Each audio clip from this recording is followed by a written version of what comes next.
시대의 양심 마성의 중독성 대체 불가 정봉주의 정치쇼 정봉주입니다. 자, 지금 이 시간 여러분이 가장 많이 찾아온 실시간 검색어, 어제 새벽 낚싯배 전복 사고 관련 검색어 가장 많습니다. 에어포켓 3명의 생명 살렸다. 자, 4호선 안산중앙역 사망사고, 자살로 보이지만 아직까지 확실한 소식 안 들어왔고요. 슈퍼문 어제 오후부터 오늘 새벽까지 인증샷이 가장 많습니다. 자, 이 중에 제가 고른 실시간 검색어는 에어포켓 3명의 생명을 살렸다 입니다. 자, 월요일 첫 곡 본조비 It's My Life, 정봉주의 정치쇼 1부 순서 들어가겠습니다. 자, 미디어 오늘 정상근 기자 뉴스 브리핑. 네, 안녕하십니까. 미디어 오늘 정상근 기자입니다. 뭔가 해보세요. 아, 네, 바로 시작할까요? 네. 인천 영흥도 부근에서 그 낚싯배와 급유선이 충돌해서요, 13명이 숨지는 참사가 벌어졌습니다. 네, 어제 새벽 6시경이었고요. 그 인천 영흥도 진두항을 출발한 9.77톤급 어선 선창 1호가 그 336톤급 급유선 15명진호와 충돌을 했습니다. 새벽에요? 네네. 그 이 어선에는 휴일을 맞아서 낚시를 하러 온 관광객 20명, 그리고 선장, 선원까지 총 22분이 타고 계셨고요. 이 사고로 13분이 숨지고 7분이 구조돼서 병원 치료를 받고 있고요. 2분은 실종이 됐습니다. 이 사고는 그 두 선박이 좁은 바닷길을 동시에 통과하다가 벌어졌는데요. 그 사고가 난 후 14명이 배 안에 갇혀서 참사의 규모가 좀 커졌습니다. 그 8분이 바다에 빠졌는데 이 8분 중 4분은 사고가 났던 15명진호에 의해서 구조가 됐고요. 그 배 안에 있던 분들 중에서는 그 에어포켓이 형성된 지역에 있던 3분만 생존을 하셨습니다. 모두 구명조끼를 입고 계셨는데 이게 충돌을 하고 배가 바로 전복이 되면서 그 배 안에 갇혀서 이렇게 인명 피해가 커졌고요. 그 수온이 10도 정도로 굉장히 차가웠기 때문에 오래 버티기가 좀 어려웠을 것으로 추정되고 있습니다. 이 사고는 6시 9분에 신고 접수가 돼서요. 그 해경은 33분 만에 현장에 도착을 했습니다. 아울러서 그 해군은 함정 등 15척을 급파를 했고요. 그 문재인 대통령은 52분 만에 첫 보고를 받아서 구조에 최선을 다하라는 첫 지시가 내려왔습니다. 네, 뭐 이 자세한 내용은 2, 3부에서 다룬다고 하니까요. 계속 방송을 들어주시면 될 것 같습니다. 왜 사고의 원인은 아직 안 나왔나요? 사고의 원인은 두 배가 거의 동시에 이제 한국에서 출발을 해서 이 좁은 해역을 통과를 해야 되는데 그 지역을 좀 욕심이 좀 났던지 이렇게 동시에 통과를 하려다가 이 배끼리 부딪혔다라고 합니다. 네. 그런데 어떻게 그렇게 바로 전복이 되나요?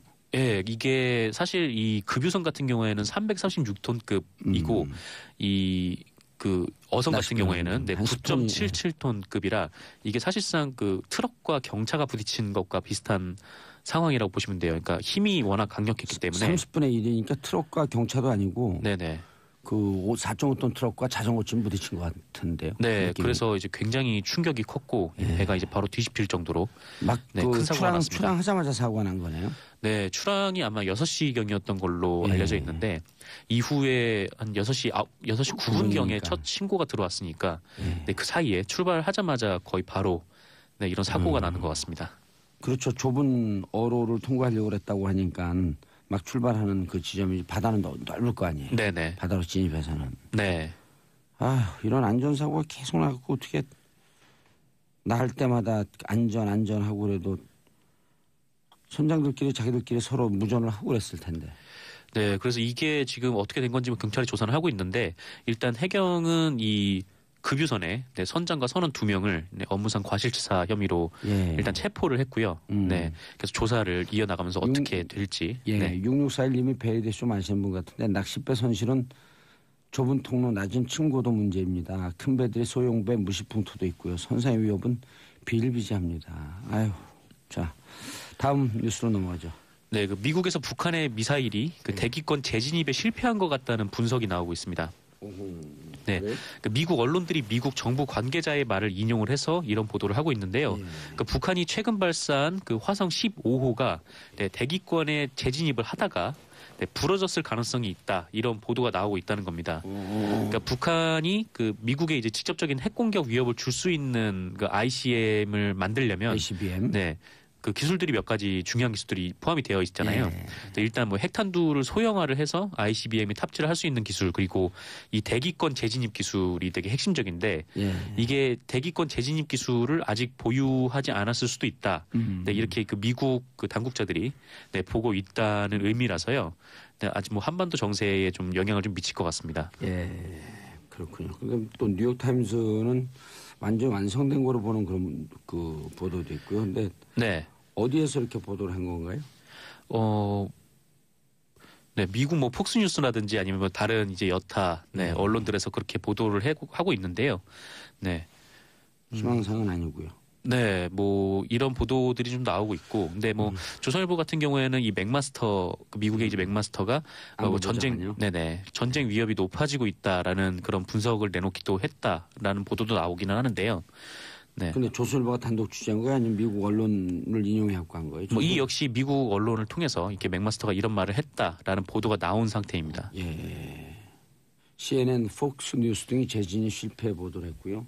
뉴욕 타임즈 같은 경우는 완벽하게 완성됐다라고 하는 보도도 있고요. 네. 좀 헷갈리네. 뭐를 봐야 될지. 네, 아직 좀 애매한 상황이라서. 예. 네. 애매한 상황이죠. 알겠습니다. 다음. 네, 그 이명박 정부 때인 지난 2011년 네, 가수 김은국 씨가 라디오 DJ에서 퇴출된 것이 이 국가정보원과 MBC의 공작 과정에서 벌어진 일이다. 네, 경향신문이 이렇게 보도했습니다. 예, 그 무슨 얘기죠? 이게 김은국 씨는 이 보수적 성향의 연예인으로 분류가 되잖아요. 예. 그때 뭐 정몽준 의원 뭐 선거 운동도 많이 하시기도 했고, 예.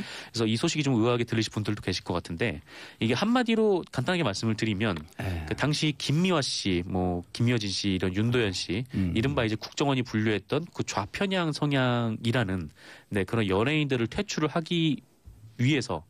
일단 사전 정기 작업으로 일종의 뭐 균형을 맞추기 위해서 김은국 씨를 퇴출시켰다라는 겁니다. 그러니까 다른 말로 이제 물타기를 하기 위해서 김은국 씨를 퇴출을 시켰다라는 건데요. 양측의 균형을 맞추자. 네, 그런 셈이죠. 그래서 김은국 씨가 개인적으로 만나니까 이런 얘기를 해요. 자기도 블랙리스트의 시청자다 그래서 내가. 아니 블랙리스트의 시청자일 수가 없잖아요. 보수 진영인데. 그렇죠. 뭐 정몽준 의원 측과 굉장히 가까운 사이로도 많이 알려져 있잖아요. 예. 근데 어쨌건 그때 김은국 씨가 뭐 삭발도 하고 굉장히 네, 거세게 항의를 했었는데. 김은국 씨요? 네. 삭발했었어요 그때? 네, 그랬죠. 이게 몇 개요가 년도예요? 2011년입니다. 2011년 6월 12일에 그 김은국 씨가 MBC 프로그램 2시 만세라는 라디오 프로그램을 진행하고 있었는데 여기서 퇴출이 됐어요. 근데 그때 당시에 이제 MBC가 이 이유를 밝힌 거는 그 김은국 씨가 일신상의 이유로 스스로 하차했다 이렇게 밝혔었습니다. 근데 스스로 하차한 사람이 삭발을 해요? 네, 그러니까 본인은 거기에 대해서 반발을 한 거죠. 예. 그러니까 김은국 씨가 이렇게 증언을 했었는데 그 MBC 라디오 본부장으로부터 그 선거 유세 현장에 간 것이 문제가 됐다 이런 말을 들었다며 그 사실상 외압에 의해서 하차한 것이라고 주장을 했었어요. 선거 유세장 누구 선거 유세장? 그때 아마 뭐 정몽준? 새누리당, 네, 뭐 정몽준 의원이 거둬왔고, 근데 어쨌건 새누리당 뭐 이제 유세 현장에 이제 많이 가시잖아요. 이제 김은국 씨 같은 경우에는. 몰라요 잘. 아 그래요?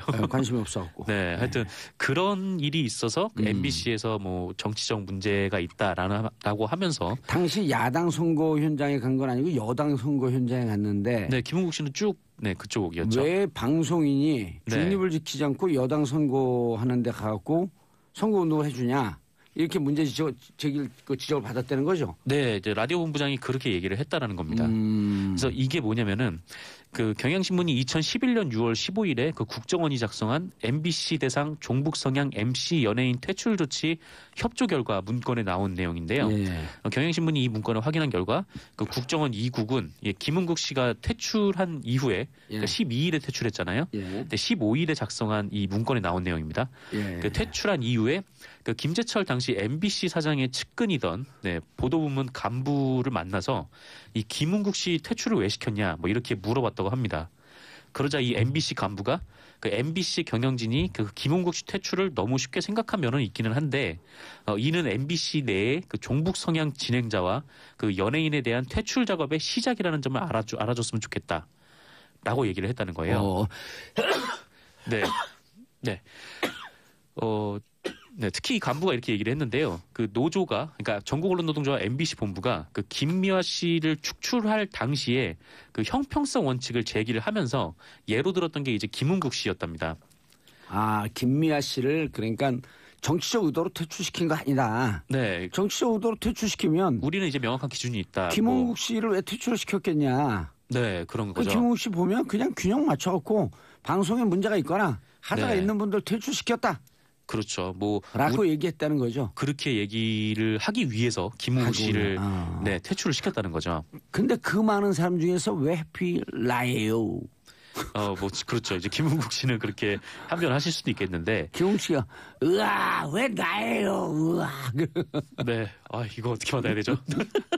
네. 어쨌건 으아 들이대 왜 나한테 들이대? 네, 그만 들이대시고요. 네. 으아. 어쨌건 이 간부가 얘기하는 거는 김웅국 씨를 빼지 않으면 추후에 그 퇴출 작업이 불가능할 것 같다라는 거였습니다. 그러니까 희생양. 그렇죠. 일종의 희생양이 필요한 거죠. 원세훈하고 친하겠네요. 속죄한 카드 아니야? 그렇죠. 네, 예전에 속죄한 카드 말씀을 드렸었는데 어쨌건 뭐 그런 이유로 퇴출을 시켰다는 겁니다. 김웅국 씨 얼마나 화가 났을까? 화가 났죠. 네, 화가 났는데 어쨌건 김웅국 씨는 경향신문이 인터뷰를 했더라고요. 인터뷰를 했는데 뭐 문자 메시지를 주고받은 과정이었던 것 같은데 이제 김웅국 씨는 뭐 이제는 지나간 사건이다 이렇게 얘기를 하면서 입장을 밝히고 싶지 않다 이렇게 얘기를 했답니다. 그래요? 네. 왜 또 그래? 입장 밝히면 또 퇴출될까봐? 글쎄요. 지금은 퇴출이 될지 잘 모르겠는데. 내가 한번 인터뷰 해봐야지. 여기 로비에서 수시로 만나는데. 정말요? 우리 또 SBS 프로그램 하잖아요. 네. 그렇죠. 김웅국 안선영의 아싸 라디오 오후 2시부터 103.5MHz. 저를 만났더니 그래요. 그만 좀 털어. 아침부터 터니까 내가 털 게 없잖아. 그만 좀 털어. 네. 2시간씩 터니까. 네. 아싸 라디오는 이렇게 시사 쪽은 아닌 것 같다는 생각은 드는데. 아싸 라디오는 요즘 많이 들어요. 그래요? 네. 왜냐하면 아싸 라디오 전에 정봉주 정치조 10시부터 하잖아요. 네. 딱 채널을 고정해 놓은 사람이 바꾸기가 싫은 거야. 그냥 어쩔 수 없이 듣는 거예요. 결국 이제 정봉주 정치쇼를 듣기 위해서 틀었다가 계속 놔둔다. 그건 잘 모르죠. 제가 그런 얘기는 안 했죠. 그냥 방송 채널을 안 돌릴 뿐이다 이렇게 얘기를 했지. 내가 언제 계속 듣는다 그랬어. 네, 그렇군요. 네. 103.5MHz. 네. 자, 샵 1035. 103.5에서 딴 거예요, 저게. 샵 1035. 짧은 문자 50원, 긴 문자 100원. 여기 오면서도 그걸 몰랐죠? 네. 그렇게 집중력이 없어서 취재가 되겠어요? 몰랐네요, 정말. 네, 103.5 그러니까 1035. 네. 네. 짧은 문자 50원, 긴 문자 100원. 오늘은 문자가 없나요? 작가분들이 직무 태만이야, 직무유기야. 올려줘야지. 뭔가. 그래야지 읽어주지. 네. 아까 어떤 분이 왜 이렇게 목소리도 힘이 없고 얼굴도 안 좋아 보이는데 그랬더니 그러면서부터 2박 3일 동안 술 먹어갖고 술병 났고 어제 밤새 화장실 들락날락 다 반납했습니다. 진짜 힘들어 보이세요, 지금. 무척 힘들어요. 예, 제가 이렇게 힘들면 우리 누구죠? 이 기자 이름은 정상근 기자 같은 경우는 벌써 병원에 실려갔어요. 네. 오늘 진짜 힘드네요. 그렇죠. 술병 났어요? 아니요. 저 술 안 먹었는데요. 아니 정봉주에게 가격 받으면 술병 난 거예요. 정봉주 술주자. 네. 오늘 이해할 수 없는 얘기들이 계속. 다음 뉴스. 네. 다음 뉴스 말씀드리겠습니다. 예. 국토교통부가 서울과 수도권을 잇는 수도권 광역교통체계 개선안을 마련했다. 동아일보가 이렇게 보도했습니다. 예. 이번 개선안의 핵심은 이제 간선 급행버스 라는 BRT 그리고 광역급행 고속철도라는 GTX 이것을 통해서 서울 근교와 부도심을 잇는 급행 노선을 대폭 늘리는 것이 골자인데요. 예. 일단 2020년까지 BRT 그러니까 간선 급행 버스를 최대 20개 노선 늘릴 계획이라고 합니다. 이를 위해서 서울 부도심 7곳 안팎에 광역 환승센터를 만들 계획인데요. 수도권 그러니까 개념도를 딱 말씀드리면 수도권 각지로 이제 많은 분들이 사시잖아요. 이제 서울로 출퇴근하시는 그분들이 3번 안양, 수원, 그렇죠. 인천, 김포 이쪽에서 많이 오시는데 태릉. 네. 이제 이분들이 BRT나 GTX를 이용해서 서울 부도심까지 오는 거예요. 이거 버스요?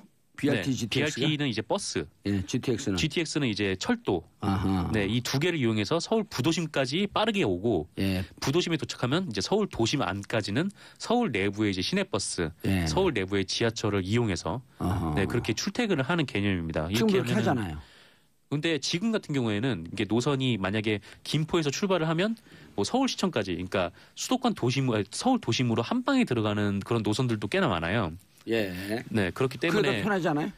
어떤 분들은 그게 더 편하죠. 예. 근데 아무래도 차량이 좀 많아지니까 정체가 좀 일어날 수도 있고 그다음에 또 환승이 좀 불편할 수도 있어요. 한 번 갈아타는 정도의 그 수거만 더하면 더 네. 빨리 올 수 있다. 그러니까 한 번 갈아타되 이 수도권 광역 환승센터를 통해서 5분 안에 갈아타게 하겠다라는 게 이 계획의 핵심이거든요. 어허. 네, 그래서 아마 그 수도권 외곽에 좀 사시는 분들은 조금 그 출근 시간이 그 평균 85분 정도 걸린다고 하더라고요. 네, 한 근데 시간 이것을 반쯤? 한 60분 정도로 단축을 하겠다라는 것이 골자입니다.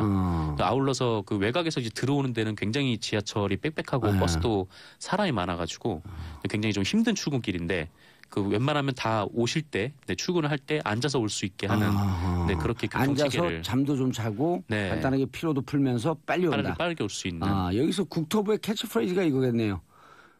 Time is the most precious. 시간이 가장 소중하다. 네, 그렇군요. 그러죠. 이거 중학교 1학년 시간에 나오는 거예요. 네, 중학교 1학년 때 영어 공부를 안 해가지고. 그랬어요? 그럼 네. 2학년 때도 나와요? 1학년 때 기초가 없어가지고 2학년 때도 못했습니다. 어따 들이대 으아.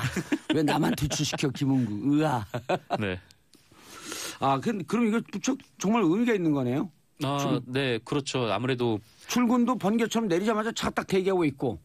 네, 그렇죠? 가장 또 하나 특징적인 거는 이전까지 화승센터를 다 민자로 하는 경우들이 있었어요. 그러다 보니까 이 출구가 막 쇼핑몰로 연결되고 막 그랬던 경우들이 맞아요. 있는데 근데 어떻게든 오래 머물게 하려고. 네, 이번에는 공짜 자금을 투입을 해서 빠르게 5분 안에 갈아탈 수 있도록 쇼핑센터 이런 거 없이 네, 돈 안 만들겠다는 벌고 겁니다. 국민의 네, 그렇죠. 복지를 위해서. 네, 그래서 이 광역 환승센터가 설치되는 곳이 뭐 양재, 신방화, 창동, 합정 뭐 이런 곳이라고 합니다. 자, 공개방송 안내입니다. 청취자 여러분께 안내 말씀입니다. 와일드쇼 12월 10일 금요일이죠. 오후 2시 목동 SBS 1층 락스튜디오. 자, 정봉주와 친구들 주진우 기자, 김영민 PD, 안민석 더불어민주당이 함께합니다. 방청 신청은요. 샵 1035, 샵 1035 짧은 건 50원, 긴 건 100원입니다. 간단한 신청 이유와 함께 보내주시면 당첨된 분들에게 개별 연락드리겠습니다. 와일드쇼 15일 금요일 오후 2시입니다. 많이 신청해 주시기 바라겠습니다. 인사하시고요. 네, 감사했습니다. 예, 저는 광고 듣고 2부 순서에 돌아오겠습니다. 채널 고정하소서 소고기. 정봉주의 정치쇼 2부 순서 들어가겠습니다. 최 반장. 뉴스 골라주는 여자, 뉴스 골라주는 남자. 최 반장 오셨습니다. 이렇게 쓰여 있어요. 이렇게 읽어야 돼. 똑같네요.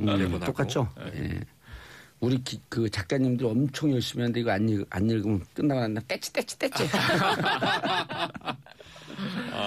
자, 최영일 평론가님. 안녕하세요. 예, 내 목소리가 죽으니까 그냥 신이 나나 봐. 날씨가 추워서 그래요? 기운 내시라고요. 지금 식은땀 쫙 져나요. 아이고. 반기용 기자님. 네, 안녕하세요. 습니다 예, 스테이션을 바꾼다고요? 네. 역을 분당역에서 일산역으로 바꾼다. 조만간. 네, 많이 다르죠. 네. 장현선 기자님. 네, 안녕하세요. 자, 첫 번째 소식 낚싯배 사고 인명피해 왜 컸나? 네, 이게 선창 1호 배 이름입니다. 9.77톤짜리 낚싯배죠. 20명 정원이에요. 근데 선장하고 승무원까지 22명이 타고 지금 이제 하루가 지나고 있습니다. 어제 새벽이었어요. 6시 9분에 이 전복된 신고가 들어왔고 해군 굉장히 조금 전 새벽이 아니었고요. 네네. 어제 새벽이죠. 하루가 완전 지났네요. 그럼? 하루 24시간 지나고 6시 이후로 지금 여러 시간째인데 그래서 지금 24시간 이 구조 수색 체제거든요. 왜냐하면 두 분의 실종자가 아직 발견되지 않고 있습니다. 지금 이제 나머지 20사람은 다 찾았는데 생존자는 7명, 사망자가 13명, 희생이 좀 컸습니다. 그래서 요즘에 보시면 그동안 우리나라의 취미 1등, 1위가 등산이었어요. 특히 이제 중년 남성들을 중심으로. 그렇죠. 그런데 이제 낚시로 바뀌었어요. 그래요? 네. 근데 민물 낚시가 이제 70%에 육박하고 이 30% 정도가 이제 바다 낚시인데 배를 타고 나가야 되지 않습니까?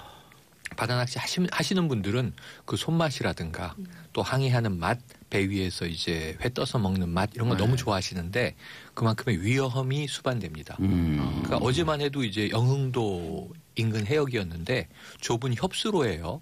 또 살이라고 해서 조수간만차가 큰 그 시점에 급유선인데요. 급유선은 336톤이에요. 그러니까 이게 한 30배가 넘는 중량의 배와 낚싯배가 충돌했으니까 낚싯배가 전복되는 건 당연한데 빠르게 구조 출동을 하고 정말 뭐 청와대를 비롯해서 현장까지 빠른 대응을 했음에도 불구하고 이게 해난 사고이기 때문에 희생이 큽니다. 실종자 두 분을 빨리 찾는 게 우선 급선무입니다. 근데 해수면 온도도 해수 온도도 10도라고 하게 되면 무척 차가워갖고 바로 그냥 네. 발 담그자마자 그게 그 네. 저체온증으로 그러니까 이 어제 출항도 허가받은 어선, 인원도 적정, 모든 게 다 문제가 없어요. 그리고 어제 서울은 새벽에 비가 왔거든요. 그래서 인천 앞바다가 좀 많이 출렁거렸나? 근데 그렇게 나쁘지 않았대요. 예. 시계도 좋고 기상에 문제는 없었는데 다만 이게 일출 전이기 때문에 깜깜한 시간에 나가서 좀 좋은 낚시 포인트를 선점하기 위해서 빨리 달린 것 같긴 합니다. 그런데 어쨌든 서로 배를 보지 못해서 안타깝게도 이제 충돌이 이제 일어났고 사망이 많이 됐는데 지금 이 봉도사님 말씀처럼 우선은 이 익사자도 나오겠지만 지금 이제 부검 중이거든요. 그런데 이제 또 다수가 아마 저체온증에 의한 사망이 많을 것 같아서 구명조끼를 다 입었다고 하는데도 아마 어려움이 있었던 것 같습니다. 그러니까 실제로 선체 안에서 다 발견이 됐어요. 사망하신 분들이. 11분이. 예, 네. 그리고 이 세 분은 위에, 그러니까 배 위에 있다가 떨어지셨죠. 그러니까 충격이 엄청 컸었던 맞아요. 것 같고, 그러니까 그 당시에 생존자 진술을 들어보면 갑자기 배가 꽝 하면서 큰 소리가 나면서 팍 배에서 튕겨 나갔고, 그래서 이제 해수면 위에 떠 있다가 이제 구조를 당한 맞아요. 케이스인데 배 안에 있었던 분들은 충격이 너무 커서 또 일본 또 잠깐 정신을 잃어서 이제 나오지 못했던 거 아니냐 이런 분석도 나오고 있는데요. 구체적인 건 좀 조사 결과를 들어봐야 되겠죠. 그게 이제 그 바다낚시 가면 이분들이 인천 분들이 아니잖아요. 아니죠. 외지에서 오면 보통 밤 11시, 12시쯤 출발을 해요. 그 전날 가고 1박을 하고 아침에 나오면은 경비가 많이 드니까 무박 2일로 가요. 그럼 이제 가갖고 도착하면 한 서너 시쯤 되면 그때부터 이제 배 준비하고 짐 싸고 그러고 차를 타고 가면서 자도 잠을 안 자니까 피곤하니까 일단 선실에 들어와서 눈 좀 붙이라 그래요. 그 포인트로 가기 전까지. 그러니까 이제 춥고 그러니까. 그렇죠. 그 옷을 두툼하게 입고 안전 구명조끼를 입고 안에 들어서 잠을 자고 있다가 그냥 침몰하니까 그 사고가 난 거예요. 근데 이게 그러면. 조금 다른 게 이제 새벽 6시에 출항을 했습니다. 그렇죠. 일주일 전에. 그런데 출항한 지 5분 만에 사고가 났어요. 맞아요. 6시 9분에 최초 신고가 이루어졌어요. 그러니까 이게 바다 망망대해로 나간 게 아니고 이제 근해. 거기가 이제 보니까 영흥대교라고 네. 섬과 육지를 잇는 다리가 제부도, 대부도, 영흥도 이렇게 쭉 이어져 있는데 영흥도의 주민은 2분이 돌아가셨어요. 그런데 이게 이 사망의 정황을 보면 선실에서 12분이 있었는데 11분이 선실에서 돌아가셨고 한 분은 탈출을 감행을 해서 생존했습니다. 그러니까 갑판에서 충돌 때 떨어진 3명은 그 급유선 충돌한 배가 정박을 해서 구조했고 한 분은 이 선실에서 이 깨진 틈을 비집고 빠져나와서 생존을 했고 그리고 밖에서 바다에서 돌아가신 분이 2분. 그런데 이제 이 같은 배 안인데 조타실에 3명이 있었어요. 이들은 배가 뒤집어졌는데 에어포켓이 형성돼 있어서 그 안에서 버티다가 1시간 반 만에 이 해군 잠수사들에 의해서 구조가 됩니다. 그러니까 굉장히 다양한 상황이 이제 벌어졌던 거예요. 그런데 실종자 2분 중에 한 분이 지금 선장 오모 씨여서 이분이 사실은 이제 사고 정황을 가장 잘 진술할 수 있는 분인데 지금 이 사고를 당한 쪽의 배는 이 선장이 없는 상황이고 급유선 쪽에 이제 선장과 이 조타수는 긴급 체포됐습니다. 어제 저녁에 빠른 조사를 위한 것이다. 어쨌든 이제 어떤 일부 잘못이 있었으면 시인한 것 같아요. 그러니까 왜냐하면 이게 처음에 해경이 정면으로 마주보고 오다가 충돌한 것으로 발표를 했는데 나중에 생존자 진술 보니까 뒤에서 들이받은 것 같아요. 큰 배가요? 네, 큰 배가. 그러니까 이 생존자 증언은 배 뒤쪽에 배로 보이는 불빛이 보여서 저거 배 아니야? 배인 것 같아. 이런 얘기를 했는데 그러자마자 빵. 1분이 채 지나지 않아 어둠 속에서 뱃머리가 보이면서 이 왼쪽 선미를 들이받았다. 이게 뒤에서 받은 거죠. 그래서 이제 정면 충돌은 아니고 추돌하고 지나갔는데 작은 배는 홀랑 뒤집어진 거죠. 그때 배가 왔을 때 좀 그 안에서 좀 긴박하게 움직이는 사람이 있으면 안에 있는 사람도 얼른 깨워서 나오라 그래야 되거든요. 맞습니다. 네. 근데 이게 이제 뭐 안전 불감증은 아니고 어제 사고를 보니까 정부의 대처가 무척 긴밀하고 긴박하게 움직였어요. 네, 맞습니다. 이게 일지가 쭉 나왔는데요. 이 6시 5분경 사고로 추정되고 6시 9분에 112 최초 신고 그리고 한 30분 정도 후에 해경 고속단정이 사고 현장에 도착해서 수습을 시작하고 날씨 기상 조건을 보고 나서 7시 10분에 헬기가 떠서 헬기도 7시 20분에 도착. 사고가 난 후 한 50분 지나서 이제 문재인 대통령에게 보고가 됐고요. 청와대 내에 이제 긴급 위기센터가 있잖아요. 그 국가위기관리센터에서 모든 걸 다 컨트롤하면서 현장 중심의 지휘를 당부한 문 대통령은 어제 하루 종일 이 상황을 모니터링하면서 보고 지시를 계속 내립니다. 그래서 전반적으로는 국가 전체가 이 사고에 매달린 일요일 하루였는데 이 희생자가 커서 2015년에 돌고래호 사건이 제주에서 있었는데 똑같은 규모의 배예요. 9.77톤의 낚싯배. 그때 15분 사망, 3분 실종이거든요. 이번도 규모는 거의 비슷한 상황이 됐습니다. 아유, 599님, 저도 레이저 배로 취미 활동하는 레저인으로서 안타까운 사고입니다. 배들에는 레이더가 있어서 그러니까요. 육안으로 식별하는 것만도 아닐 텐데 레이더가 있어 서로의 배 위치를 알 수가 있는데 서로 피할 거라는 생각에 이런 사고가 난 것 같습니다. 그러니까 이거는 정말 사고예요. 인사일 가능성이 높은 게 레이더 파악했으면 앞에 배 있는 게 파악이 안 될 수가 없었거든요. 근데 레이더 파악을 안 했을 수가 있죠. 조타수나 이런 사람들이. 홍의주님, 어제 아침에 일어나서 뉴스 보고 저희 신랑도 그 전날 그쪽으로 낚시를 갔는데 전화 안 되고 집안 발칵 뒤집혔네요. 다시는 바다낚시 가지 말라 했어요. 바다낚시 가는 데가 다 그쪽이에요. 서해안. 맞아요. 또 멀지 않고 수도권에서 멀지 않고. 가까우니까. 그 30대 사망자의 어머니께서 며느리가 가지 말라고 막 그렇게 했는데 갔다는 거예요. 그래서 좀 더 말리었었어야 됐다. 그래서 지금 희생자 가족들의 안타까움이 굉장히 많은 것 같아요. 아유, 그러면 그 가족 한 분 한 분이 그 집안에선 전체 구주인데. 맞습니다. 맞습니다. 근데 이렇게 안타까운 사고를 좀 이렇게 정치적인 도구로 또 이용하시는 분들이 있어요. 이렇게 기사 보다 보면 밑에 보면 뭐 세월호 때랑 이제 비교를 해서 마치 뭐 이제 이런 분들 낚싯배 전복 사고 해서 낚싯배 추모공원 만들어라 막 이런 식으로 이제 비꼬는 분들 있잖아요. 거죠. 그렇죠. 그리고 이런 거 보면 너무 저열한 식으로 그렇게 표출을 하니까 굉장히 마음이 좀 더 안타깝고 그런 사람들 쭉 소팅을 해 찾아내갖고요. 여기서 이름 익명이라도 닉네임 읽어주게 해요. 그러니까 같은 분들이 계속해서 이제 비슷한 내용으로 이렇게 좀 저열한 댓글들을 다는 것 같아요. 그러면 이거 만약에 유족분들이나 이런 분들이 보면 이 얼마나 그러니까요. 마음이 심통하시겠습니까? 댓글보다 잔존 세력인가요? 아직은 있지 않을까 좀 생각을 하는데. 예. 아유, 여기서 왜 세월호 얘기를 왜 꺼내요? 그러니까요. 정부에서도 긴급하게 대응을 했고 안타깝게 목숨을 잃은 가족들 생각하고 그래야죠.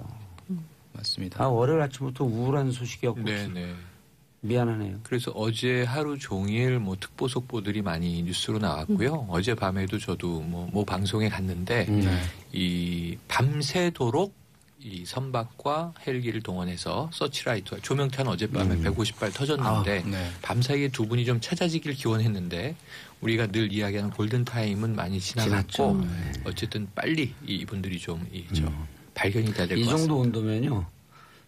무릎까지 우리 그때 세월호 현장 갔었잖아요. 맞아요. 예, 그때보다 훨씬 추운 거거든요. 그렇죠. 그때는 4월. 그때 4월이고 그때도 해수면 온도가 한 14~15도에서 이제 새벽 되면 한 7, 8도까지 7, 8도, 8, 9도까지 떨어진다는데 거기 선장들이 고깃배 선장들이 그렇더라고요. 무릎까지 차갖고 30분 지나면 다 저체온증 온다고. 무릎까지만 차도. 근데 제가 여기 SBS 방송에 무슨 최후에 걸려갖고 조지아 산맥 갖고 저체온증에 한번 걸렸었거든요. 그래요? 그냥 순식간에 걸려요. 갑자기. 바들바들 떨리면서 온몸이 이렇게 무슨 고무줄 이렇게 땡겼다 탁 놓으면 쭉 오그라들듯이 그렇게 몸이 오그라들어요. 추우니까 탁 움츠리면서. 아휴, 가족들 뭐라고 위로가 되겠습니까? 그래도 위로의 말씀드립니다. 다음 이슈 장윤성 기자님, 예산 전쟁? 네, 지금 아마 10시 30분 저희가 이 방송 시작할 무렵부터 여야 3당 원내대표가 협상을 다시 시작을 했을 텐데요. 원래 이제 이게 12월 1일까지는 끝났어야 됐어요. 그렇죠. 법정 시한이죠. 그렇죠. 법정 시한이었는데 사실은 합의에 실패, 그러니까 예산안 합의에 실패하면서 법정 시한을 넘겼습니다. 2014년도에 하도 맨날 매년 12월 연말이면 예산안 때문에 국회 안에서 뭐 동물국회라면서 막 육탄전이 벌어지고 몸싸움이 벌어지고 해서 그리고 해를 계속 넘겼기 맞아요. 때문에 제발 그런 거 그만하자라고 해서 정의화 국회의장 때 국회 선진화법을 만든 거예요. 그러니까 여야가 협치하고 여야가 함께 협의해서 새로운 모델을 만들자라고 했는데 3년 만에 처음으로 이게 깨졌습니다. 그래서 여야 스스로 지난해도 넘겼잖아요. 넘겼는데 이제 몇 시간씩 넘겼죠. 그러니까 한 시간 넘기고 뭐 2시간 넘기고 이런 정도였는데 아예 날짜는 지켰어요. 그렇지만, 뭐 날짜가 이제 하루 바뀌긴 근데 했습니다만. 근데 이제 지금 같은 경우는 이제 오늘 협상을 다시 시작해서 되느냐 마느냐 또 이 논란 와중에 있기 때문에 여야 모두 국회 본 기능을 하지 못했다 이런 비판에 직면한 것은 사실입니다. 이번 예산안 협상을 보면 이제 좀 이렇게 몇 갈래로 좀 나눠서 봐야 되는데 기본적으로 이번 예산의 핵심은 지난 촛불 전국에서 국민들이 요구했던 여러 가지 보편적 복지에 대한 요구가 있었거든요. 특히 이제 세월호 참사 이후에 대한민국의 안전 불감증 문제 그리고 안전한 대한민국을 어떻게 만들 거냐 그리고 이제 소방공무원들이 불 끌어 가는데 고무장갑 끼고 막 가고 이게 말이 되냐 이런 비판들이 있으면서 안전한 대한민국 그리고 사회 서비스 분야에 대한 전폭적인 국가적 지원, 투자 이런 게 좀 필요하다. 이래서 이제 소방공무원, 경찰공무원들을 숫자를 좀 늘리자 이런 차원에서 얘기가 좀 되고 있는 건데 지금 현재 여야 구도는 여소야대 구도잖아요. 그러니까 어쨌든 의회 권력을 야당이 갖고 있기 때문에 문재인 정부가 어쨌든 국민적인 지지와 열망을 모아서 예산안을 만들었는데 의회의 힘으로 이거를 반대하는 이런 상황이 된 것입니다. 근데 이번 협상 유난히 힘든 이유가 야당 대표들이 대선 후보로 나왔던 분들이어서 문재인 대통령에게 각을 세게 세우고 있다? 이런 분석도 있던데. 그렇죠. 실제로 각을 세게 세우고 있는 것은 내년에 선거가 있기 때문이기도 해요. 특히 이제 기초연금이나 아동수당의 경우에는 이것이 문재인 정부에서 올렸다라고 하면 그 자체로 내년에 선거용으로 쓰일 수 있다면서 자유한국당도 국민의당도 반대하고 있는 상황이거든요. 그렇지만 사실은 기초연금은 원래 박근혜 정부, 그러니까 박근혜 대통령 후보 시절부터 주장을 했던 것이고 그것을 확대해야 된다는 것에는 많은 분들이 공감을 하고 있는데 이 자체를 선거용이다라고 폄훼하면서 시기를 내년 6월 지방선거니까 10월로 연장을 해서 10월 이후에 시행하자. 결국은 국민들이 피해보는 것이거든요. 근데 자유한국당이 계속 이렇게 정치적 셈법으로 예산안 자체를 볼모로 잡는다면 큰 틀에서는 국민들이 왜 저러냐라고 비판을 할 수밖에 없고요. 그리고 특히 한편에선 또 아니요, 안철수 국민의당 대표가 예산안 일정을 넘긴 것을 결국 국민의당에 나서서 해결했다라고 하는 프레임을 짜고 있다? 이런 얘기도 있잖아요. 라는 언론 보도가 나오고 있기는 해요. 그러니까 결국에는 이제 국민의당이 가운데서 캐스팅 보트 역할을 하면서 민주당에 협조하면서 전국을 뚫었다라는 평가를 받고 싶어 한다라는 멋진 사람. 존재감. 존재감을 드러내려고 하는 거 아니냐라는 언론 보도가 있기는 합니다. 근데 이제 실제로 실제로 이제 그런 얘기가 있고요. 제가 어제 민주당의 정책위 의장인 김태년 의원하고 한참 통화를 했는데 오늘 아마 협상 타결될 가능성이 높다. 오늘이 디데이라고 하죠. 실제로 될 거다라고 하는데 국민의당이 상당히 이제 협조를 할 거다라고 전망을 하고 있고요. 안철수 쫙 나타나니까 나 슈퍼맨, 나 멋진 남자. 나 훌륭한 사람. 그건 내 캐치프레이즈.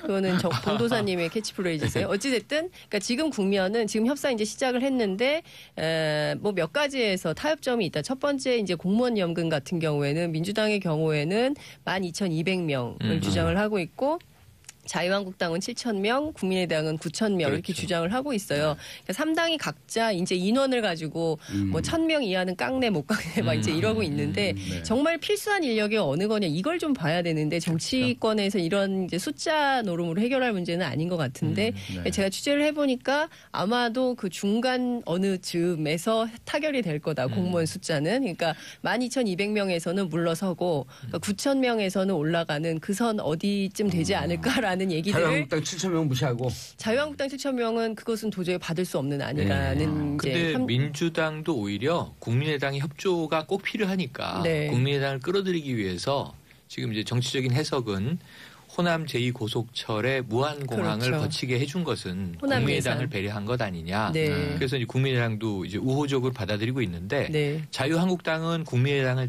우리 쪽으로 끌어와야 되잖아요. 자기 맞아요. 쪽으로. 근데 당근이 없잖아요, 이쪽은. 그러니까 할 수 있는 게 이제 압력밖에 없는데 민주당 또 제2중대 아니냐라는 지금 이야기를 막 쏟아낼 준비를 하고 네. 있는 거죠. 그래서 제가 보기에는 오늘 아침에 이제 그런 질문을 하시더라고요.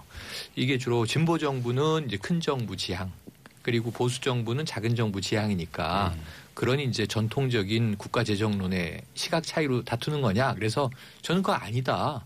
지난 박근혜 정부에서는요. 정부도 키웠고 조직을 예산도 키웠어요. 그러면 그리고 국가 사회주의에 준할 정도로 무상이 공약이 엄청나게 많았죠.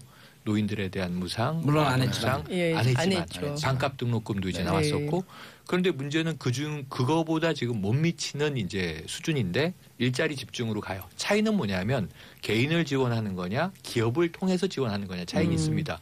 근데 이제 지금은 오직 제가 보기에는 정쟁과 이 정량만으로 지금 싸움이 그렇죠. 벌어지는 거기 그러니까 때문에 생산적이지가 맞습니다. 않습니다. 그러니까 정말 좋은 지적을 해주셨는데요. 예. 그러니까 내년도 지방선거 앞두고 이것이 표에 도움이 되냐 안 되느냐 그렇죠. 이렇게 예산을 보고 있는 거거든요. 여의도에서는. 예. 근데 국민들의 눈높이에서는 저것이 정말 대한민국의 비전. 그러니까 우리가 유럽식 복지국가로 가야 된다. 그래서 특히 이제 보편적 복지국가에 대한 꿈을 가지고 있는데 그 길로 가는 데 있어서 꼭 필요하다고 하면 해야 되는 예산 집행인 것이거든요.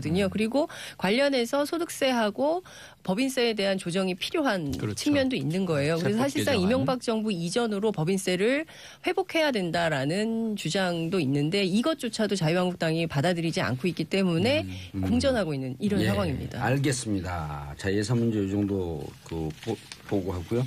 진료 기록부가 달라진다. 네, 이거 워낙에 이제 큰 뉴스들이 많았기 때문에 이 근데 관련된- 여기 세 분이 이상해요. 술병은 내가 났는데 다들 자기 목소리가 찍어져. 진행자가 진행자분을 이제 줄어드니까. 따라가는 네. 거죠. 네. 그렇게 줏대가 없냐고요? 줏대가 없어요? 아니, 이분 감옥 가고 싶어? 아니요. 영웅도 사고도 있고. 그러니까 네. 뭐요?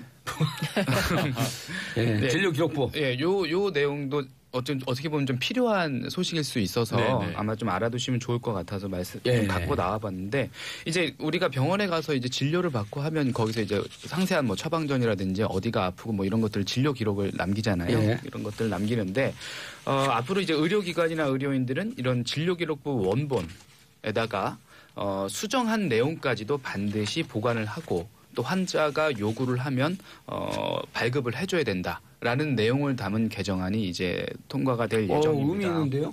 의미가 있습니다. 왜냐하면 그동안 어떻게 보면 이 진료 기록부는 의료 분쟁에 있어서 풀어줄 가장 핵심적인 열쇠였는데 이런 열쇠들을 그 유족분들이나 아니면 피해자분들이 가져가지 못하는 경우가 굉장히 많았어요. 아하. 그리고 이 진료 기록부를 병원이나 이런 곳에서 좀 마음만 먹으면 허위로 조작을 하거나 위조를 한다든지 이런 식의 그 사건들도 많았거든요. 그래서 그래서 만약에 네네. 의료 사고가 나게 되면 우리 잘못 아니다.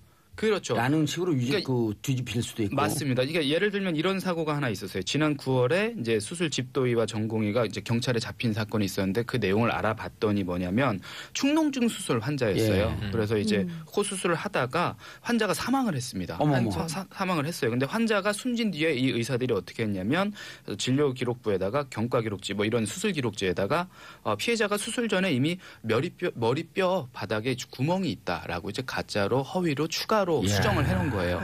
이렇게 되면 살인이네 저거는. 그렇죠. 이렇게 되면 그렇게 해서 출혈이 발생해서 이 환자가 사망에 이르렀다라고 얘기를 하잖아요. 이렇게 되면 유족이나 아닌 피해자분들은 어떻게 이 부분에 대해서 이제 검증이 안 되니까. 검증이 안 되니까. 아. 의료진이 그렇게 얘기를 해버리면 어떻게 확인할 방법이 없는 겁니다. 그래서 이런 부분에 대한 것들을 계속해서 이제 요구를 해서 이번에 이제 법안 통과를 하게 됐고 아마 법사위 본회의 거쳐서 한 6개월 정도 지나면 이제 본격적으로 시행이 될 것으로 보고 있는데 예. 사실 이 소식 준비하면서 어떻게 보면 굉장히 합리적인 법안 개정이라고 생각을 했는데 예. 또 의료계에서는 이걸 또 반대를 하기도 했다고 하더라고요. 근데 그 박경 기자님 네. 이렇게 중요한 기사를 짧게 얘기하면 안 되니까 3부에 계속하면 안 될까? 아 그렇다면 예.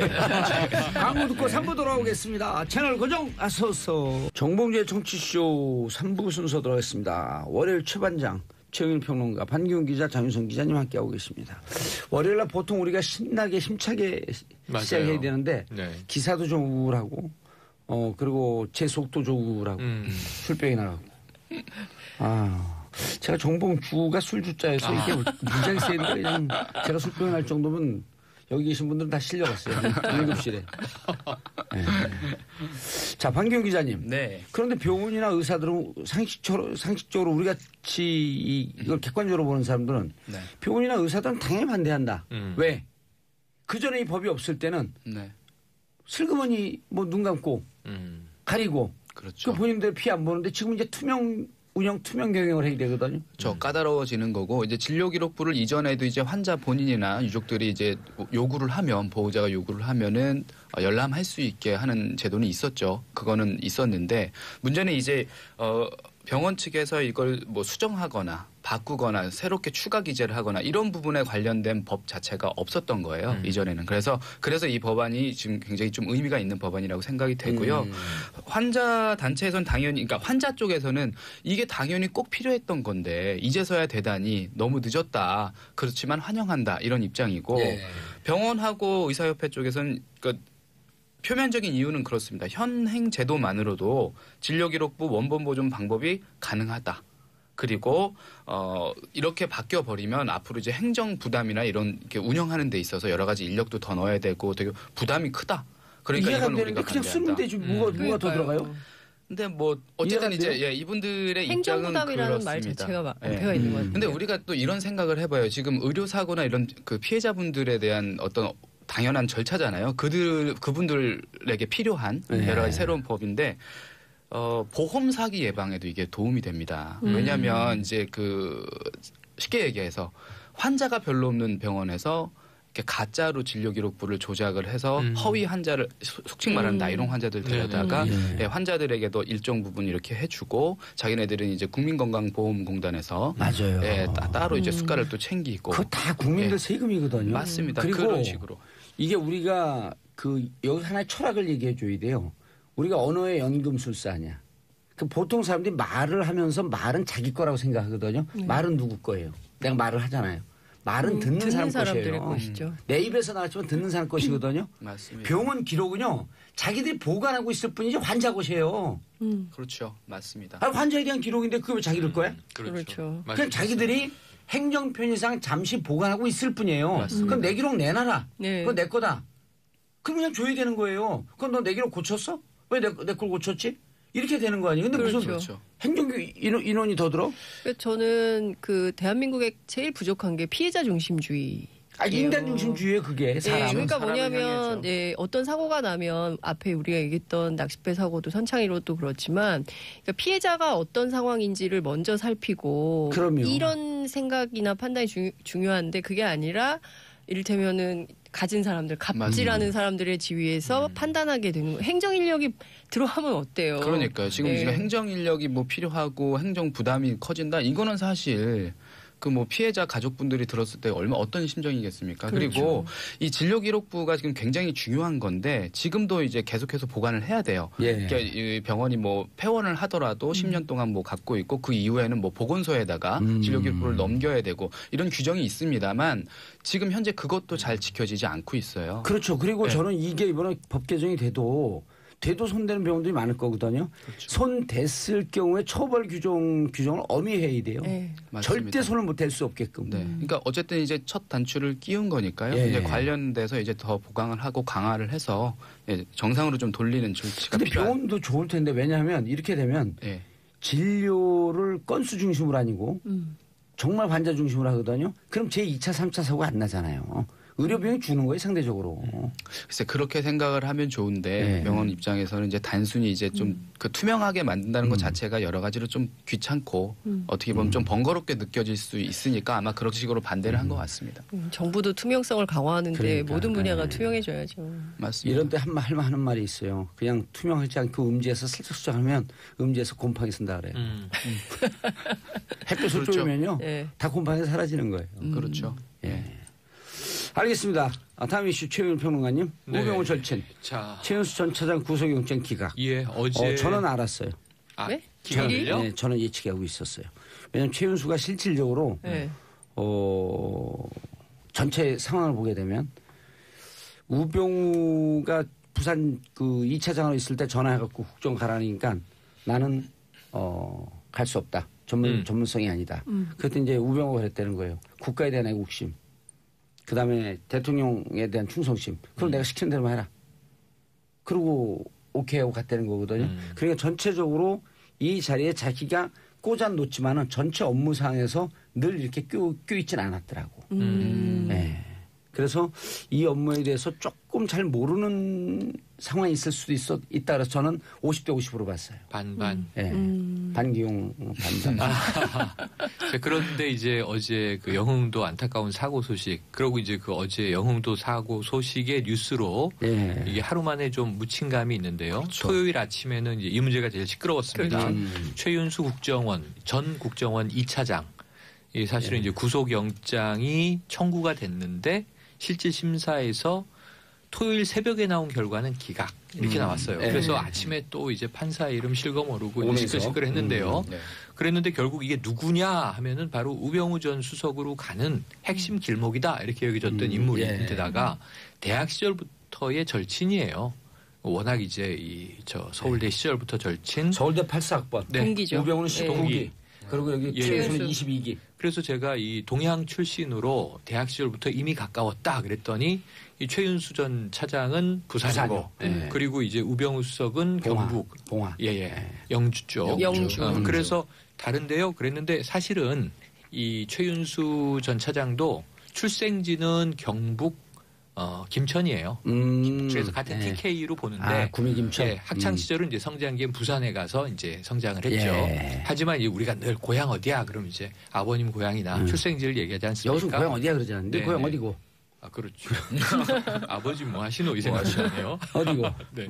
그런데 어쨌든 이제 검찰 조직에 들어서 가서까지도 절친이었습니다. 그러면 승진이 좀 이제 서로 달랐고 우병우 전 수석은 검사 시절에 검사장이 못 되고 옷을 벗었죠. 그게 이제 고 노무현 대통령에 대한 수사 이후에 파장이 있었던 건데 최윤수 전 차장도 검찰에서 결국 검사장까지 오릅니다.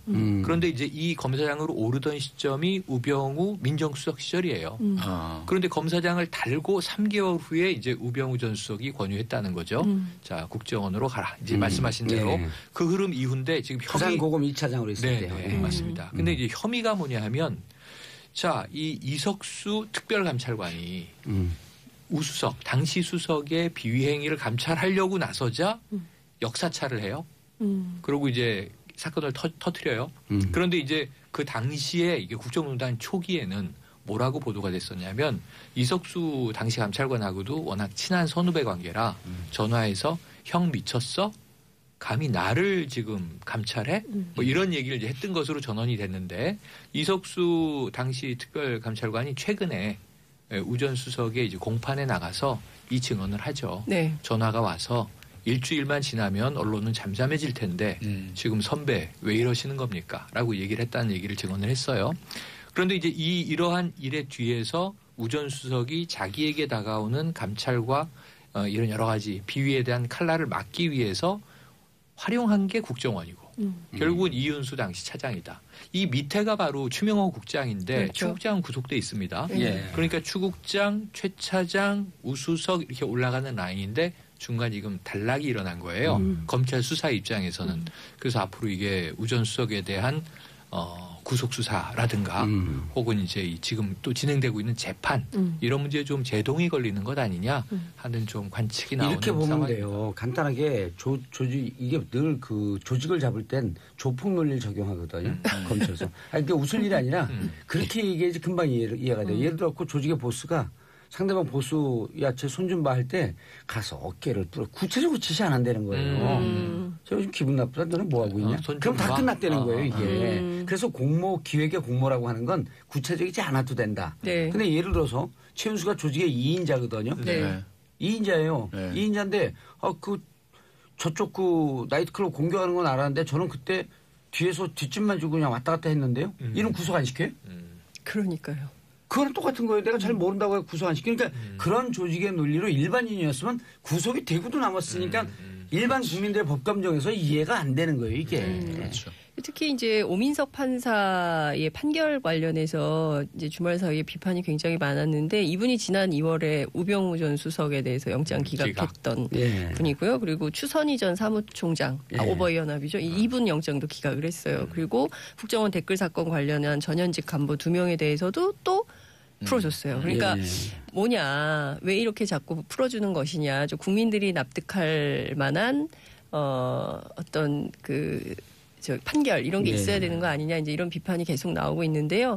김명수 대법원장이 근데 법원을 흔들면 안 된다고 이렇게 얘기했잖아요. 그러니까 경고했죠. 이제 네. 특정 판사의 기각에 대해서 정치 편향이 있는 것 아니냐 이런 이제 대중들 국민들의 이제 이 질타가 이어지니까 이 김명수 대법원장은 한 말씀을 하신 것이 어쨌든 이제 법관의 판단은 법과 양심에 따라 이루어지므로 존중받아야 한다.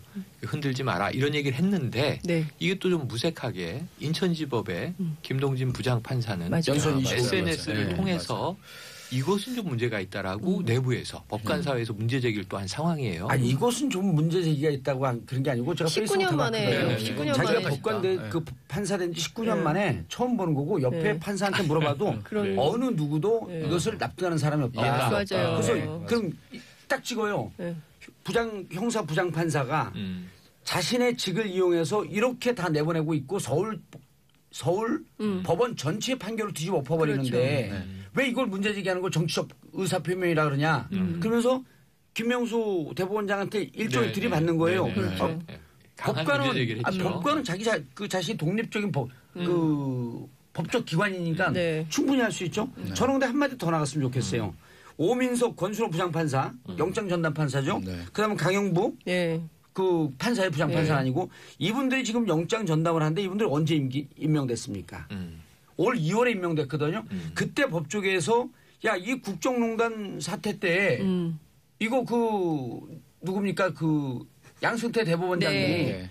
이거 뭔가 앞으로 있을 재판에 대해서 뭐 알박기식으로 임명하는 거 아니냐라고 문제 제기를 했어요. 했었어요. 그럼 김명수 대법원장이 법원의 독립성 이걸 주장하려면 이분들 다 지금이라도 긴급하게 인사조치해야 돼요. 아니 그걸 하면서 흔들지 마라. 네. 그때는 문제가 있었지만 지금은 정상적으로 임명을 하니 이제 이런 부분에 대해서 문제 제기하지 마라. 아니 오민석, 권순호, 강영부 그다음 신광열 이 사람들 대한민국 사법시계 전체예요? 술병이 다 깨네. 아니, 지금 말씀을 하시니까 네. 영장 심사를 담당하는 판사 3명이 이제 로테이션 되지 네. 않습니까? 네. 이제 뭐 지난번에 그렇죠. 이제 했던 사람들 갖고 새로 3명이 온 건데 이거보다 또 더 놀라운 것도 있잖아요. 뭐냐면은 구속 적부심에 의한 석방이 아니 그게 얘기하는 최종병 판사가. 초유적인 얘기, 네. 초유의 얘기라는 걸 그러니까요. 법조인들이 다 얘기를 하고 있죠. 그건 대한민국 사법 체계를 네. 정면으로 깨버린 거예요.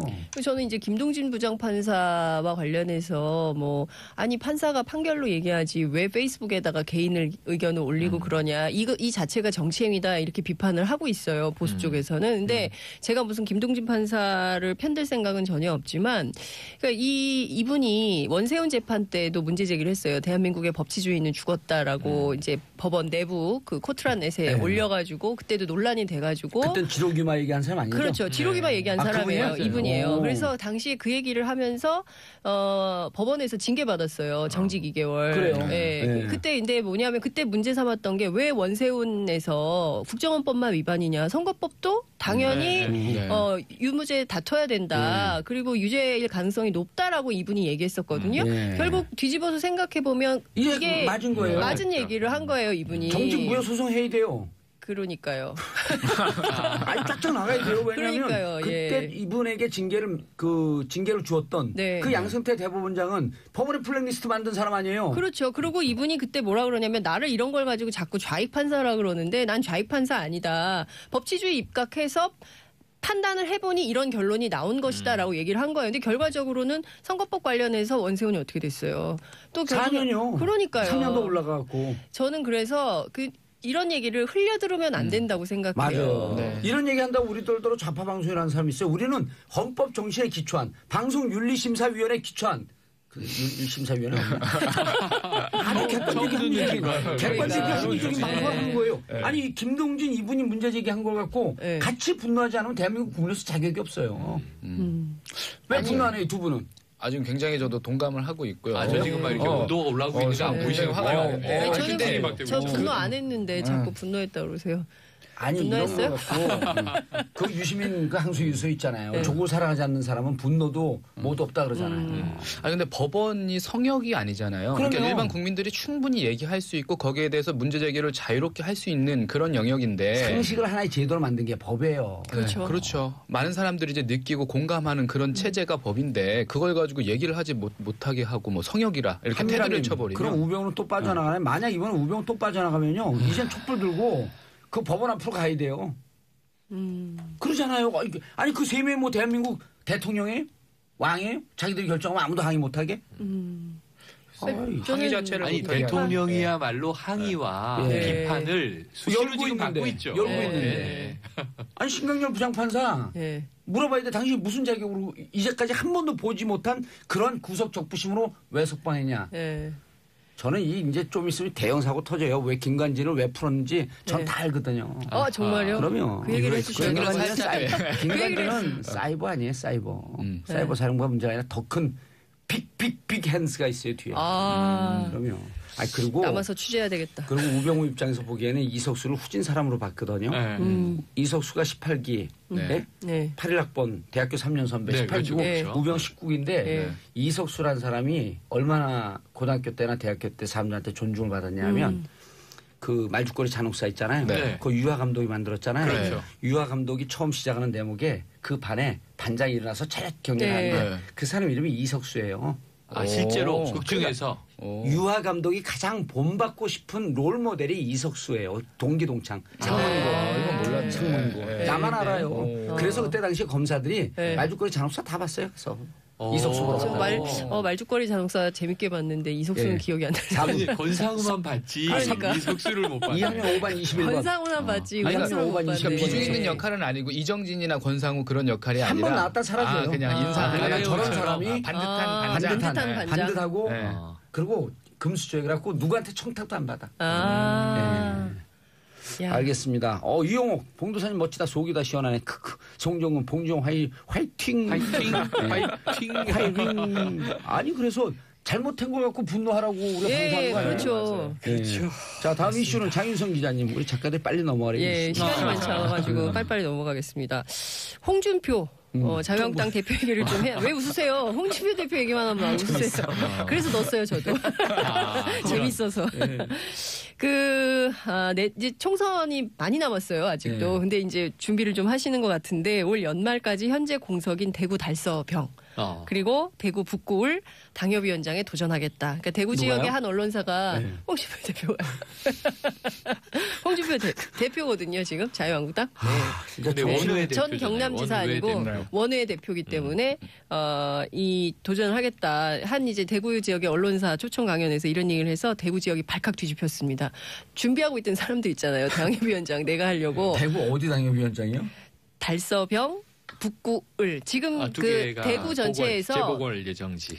아니요, 재보궐 예정지는 아니고요. 지금 대구에서 비어 있는 그러니까 그 자유한국당이 아닌 데가 당협위원장이 공석이 세 군데예요.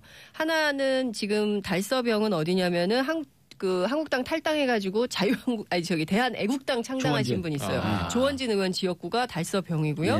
북구을은 민주당의 홍일학 의원 지역구고요.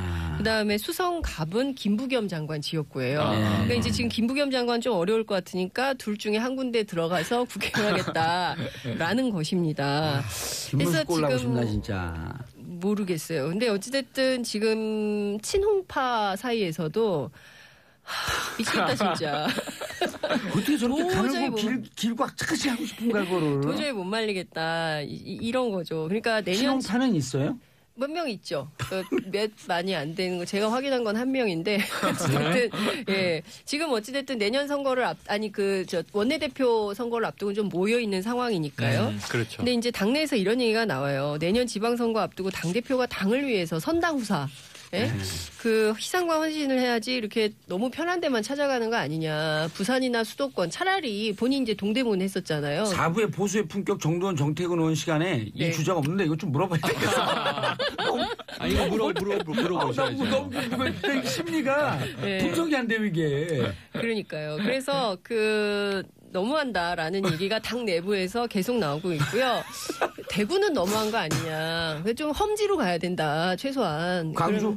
예? 아니, 광주 좀 어려우니까 부산 수도권 특히 이제 지금 민병두 의원 동대문이잖아요. 동대문이었죠, 원래. 네, 원래 동대문에서 저기 그 떨어진 삼선을 거잖아요. 했잖아요. 네, 그리고 떨어지고 이제 경남지사 간 거였는데 차라리 거기를 가라. 어차피 민병두 의원 지금 내년 서울시장 출마하려고 준비하고 있는데 차라리 해라. 거기를 가라. 이게 뭐냐. 너무 민망하지 않냐. 이제 이런 얘기가 당 내에서 마구 나오고 있어요. 근데 하태경 바른정당 의원이 재밌는 얘기를 했는데요. 센 얘기를 지금 했죠. 홍 대표는 지방선거 뭐 보수를 살린다 이런 생각은 없다. 없는 것 같다. 국회 한 번 더. 그렇죠. 어떻게든지 국회의원 한 번 더 해볼까. 이거 하다가 결국은 대구의 센문을 찾은 거 아니냐. 예, 얄팍한 센문 정치 그만하고 당당하게 정면 승부해라. 근데 이렇게 요거는 그 샘문은 특이하게 새로 나온 거네. 아니요. 신문, 비문, 반문 있어도 샘문은 처음 보는 거야. 샘문 얘기를 홍 대표가 먼저 한 거예요. 그렇죠, 먼저 뭐냐면 했죠. 바른정당에서 돌아온 그렇죠. 의원들에 대해서 네. 이제 셔터 그만 내립니다 이런 얘기 했다가 샘문은 네. 열려 있다. 최근에 샘문은 열려 있다 얘기한 거를 바른정당 그 샘문 때문에 지금 부하가 그렇죠. 나는 거잖아요. 네. 하태경 이 최고위원이 그걸 돌려준 거죠. 맞습니다. 근데 친문, 비문, 반문, 샘문. 샘문. 예, 새로운 문. 새로운 문. 샘문. 그 친문, 그 친문에 그 예를 들어 이렇게 복사한 거예요? 모르겠어요.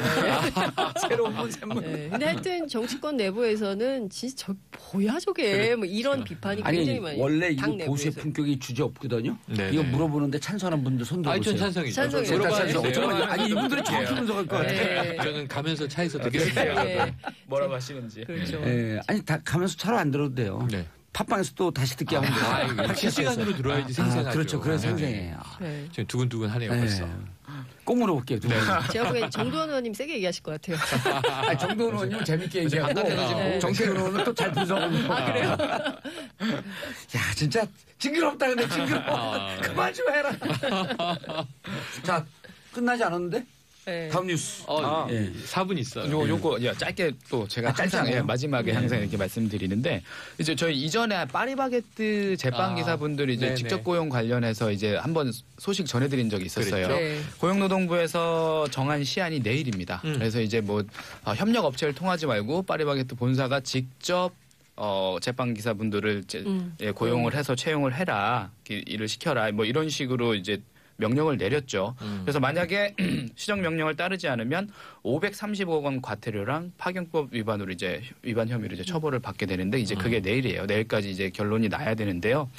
이 파리바게뜨 측에서 이렇게 날짜가 다가오니까 만들어낸 방법이 뭐냐면 새로운 합자 회사입니다. 그러니까 뭐 파리바게뜨 협력회사 그리고 이전에 가맹 점주분들 이렇게 해서 제3자 합작사를 만들었어요. 그래서 이분들이 제빵사를 고용해서 가맹점에 파견하는 좀 우회적인 방식을 만들었는데 이거 우리가 좀 자세히 좀 들여다 봐야 그러니까 될 필요가 궁금하네요. 있는 게 일단 이제 왜 파리바게뜨가 복잡하게 왜 3자 합작사를 만들었을까? 이걸 생각을 해보면요. 이 세 집단의 이해관계가 좀 어떻게 보면 교묘하게 좀 맞아떨어진 게 있어요. 뭐냐면 파리바게뜨는 일단 직접 고용을 하면 난 싫어라는 입장이죠. 왜냐하면 더 임금을 많이 줘야 되고 여러 가지 연차 수당부터 챙겨야 될 게 그렇죠. 많죠. 상여금도 지금은 협력사에서 100% 정도 주고 있는데 파리바게뜨는 제가 알기로는 500% 뭐 400%그 정도까지 주는 걸로 알고 있어요. 그럼요.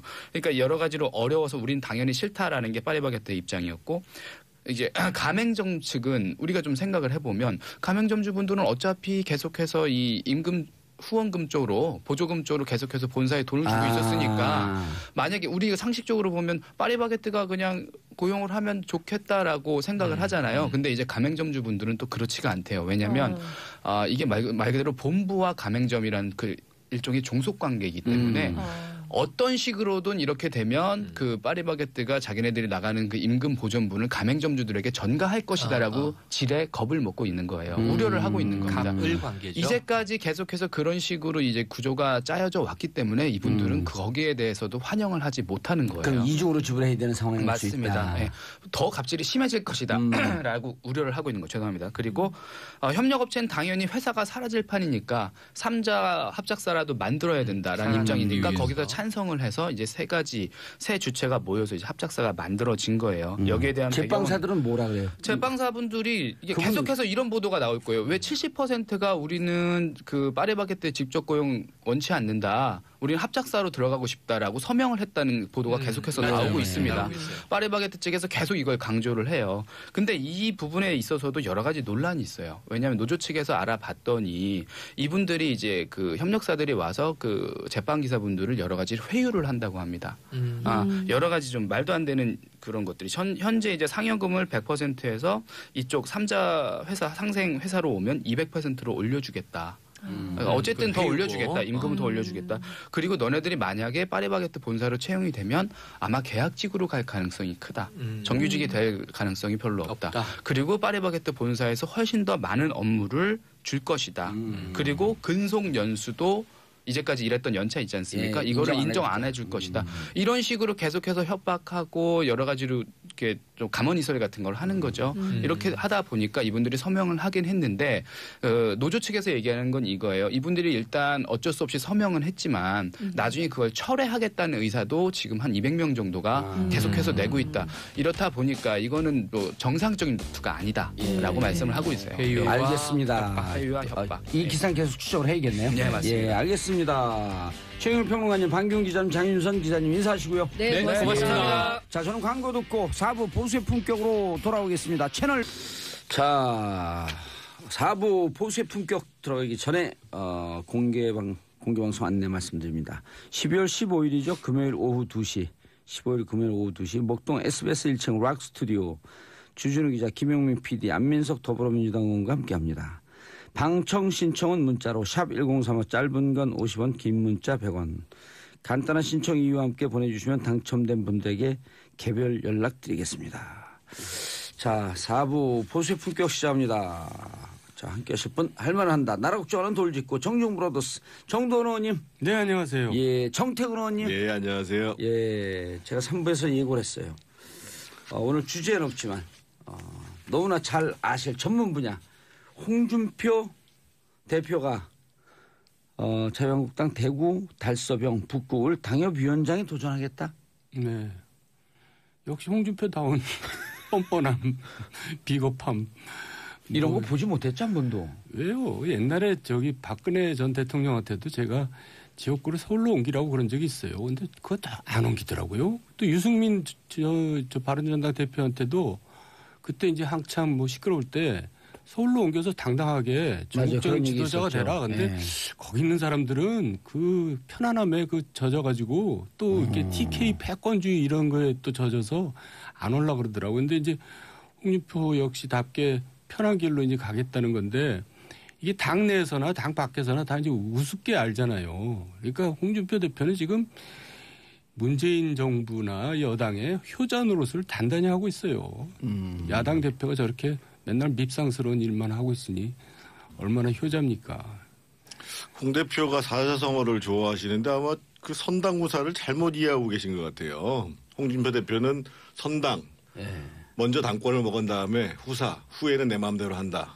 이게 선당후사가 아닌가 이런 생각이 들고 얼마 전에 사실은 박근혜 전 대통령 출당 결정을 했잖아요. 11월 초에요. 이때 이제 그 홍준표 대표가 썼던 사자성어가 뭐였냐면 사기에 나온 말인데 당단부단 반수기란이라고 그래가지고 결단할 때 결단하지 않으면 재앙이 찾아온다. 난이 올 수가 있다. 근데 지금 아마 보수 진영에 있는 분들이 홍 대표가 하시는 걸 보면서 이 홍 대표 문제를 정리하지 않으면 나중에 크게 난이 오지 않을까를 걱정하지 않을까. 그래서 오히려 이 얘기를 홍 대표 스스로가 좀 반성을 해야 되는 문제가 아닌가 싶습니다. 당에선 분위기 어때요? 뭐 저희들도 전해 듣는 건데 결국 친박과 홍준표 대표가 지금 보수 야당의 적폐죠.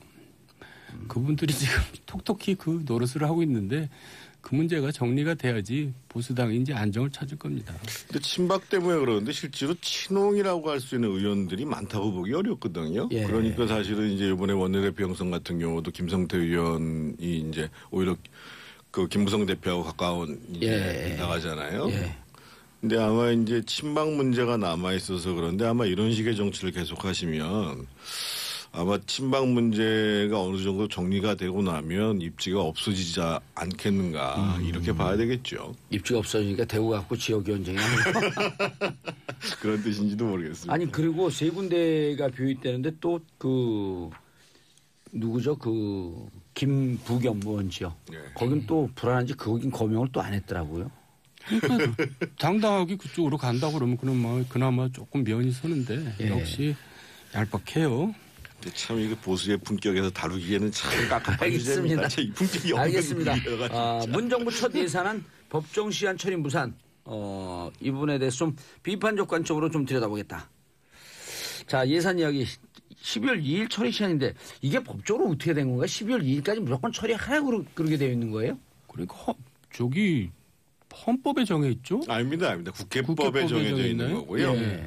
국회법에 정해져 있고 아마 헌법적으로는 12월 12월 9일인가로 9일 이에요. 돼 있을 예. 거고요. 이게 선진화법을 만들면서 하는데 이것에 대한 뭐 제재 조항이 있는 거 아니니까요. 근데 이제 제가 보기에는 이게 지금 뭐 청와대 여야 모두의 책임이 있는 것이 아닌가. 예. 근데 이제 청와대와 여당은 이제 지지율을 믿는 거고 야당은 이제 의석수를 믿는 건데 이걸 전에 좀 미리 좀 저희가 참고해 주실 필요가 있는 게 이제 그 예산을 적정 시기 내에 처리를 해야 예. 정책이라는 게 타이밍이 중요하니까요. 그렇죠. 그래서 또 최대한의 효과가 나오는 건 맞지만 그렇다고 해가지고 이게 이제 생사가 걸린 문제로 이해해서는 안 된다는 거죠. 왜냐하면 이제 이 세금이 들어가는 거고 사업 같은 경우에는 또 장기 연속 사업이 있기 때문에 이게 국민들 봤을 때 적정한 사업이냐, 적정한 예산이냐라는 것들에 대한 판단이 있어야 되고 또 한 가지는 이제 그 우리 정치를 이해할 때 미국하고 다르게 사실은 예산과 관련해서는 행정부 권한이 워낙 세요. 그렇죠. 예. 미국 같은 경우는 사실은 연방 정부에서 짜온 예산안은 그냥